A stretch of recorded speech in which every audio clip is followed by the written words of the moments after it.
महाभारत का महासंग्राम समाप्त हो चुका था। विजय के उत्साह के बीच अर्जुन के मन में धीरे धीरे यह भ्रम बैठने लगा कि श्री कृष्ण के सबसे प्रिय भक्त वही हैं। उन्हें लगता कृष्ण ने मेरा सारथ्य किया, हर संकट में वे मेरे साथ खड़े रहे। निश्चय ही मैं ही उनका अनन्य भक्त हूं। इस गर्व ने अर्जुन को यह भुला दिया कि वे स्वयं नहीं बल्कि भगवान की लीला और धर्म स्थापना का एक साधन मात्र थे। श्री कृष्ण ने जैसे ही अर्जुन के भीतर यह अहं का अंकुर देखा, उन्होंने उसे मिटाने का निश्चय कर लिया। एक दिन वे अर्जुन को लेकर घने जंगल की ओर निकल पड़े। वहां पहुंचकर उन्होंने अर्जुन को साधु का वेश धारण करने को कहा। स्वयं भी वे तपस्वी का रूप धारण कर लिए। कुछ दूर चलने पर उन्हें एक प्रचंड सिंह दिखाई पड़ा। श्री कृष्ण ने उस सिंह को वश में किया और उसे साथ लेकर एक संपन्न राज्य की ओर बढ़ चले।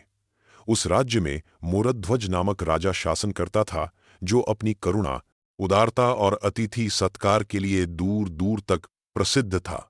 उसके द्वार से कोई भी जरूरतमंद खाली हाथ वापस नहीं जाता था।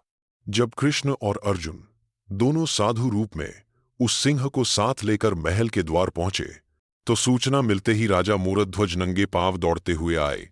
उन्होंने दोनों तपस्वियों को प्रणाम किया और आग्रह किया कि वे उनके महल में पधारें, वे उन्हें सेवा का अवसर दें।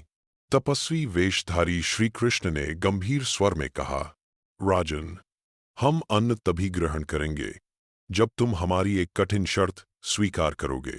मोरध्वज ने बिना झिझक कहा, महाराज, जो भी आदेश हो मैं उसे पूर्ण करने का प्रयास करूंगा। कृष्ण बोले, यह सिंह मनुष्यों का भक्षण करता है। यदि तुम अपने 3 वर्ष के इकलौते पुत्र को अपने ही हाथों से मारकर इसे खिला दोगे, तभी हम तुम्हारा आतिथ्य स्वीकार करेंगे। यह सुनकर मोरध्वज के मुख पर गहरा मौन छा गया। रत्नकुंवर उनका हृदय था, उनकी आंखों का तारा, फिर भी उनके लिए अतिथि धर्म सर्वोपरि था।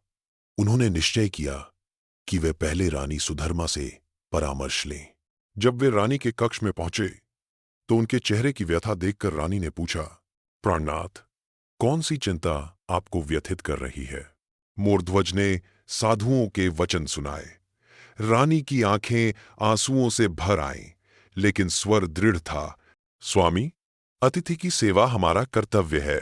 यदि धर्म की रक्षा के लिए हमारे पुत्र का जीवन भी अर्पित करना पड़े, तो मैं भी इसके लिए तैयार हूं। कृपया उन साधुओं को महल में लाएं।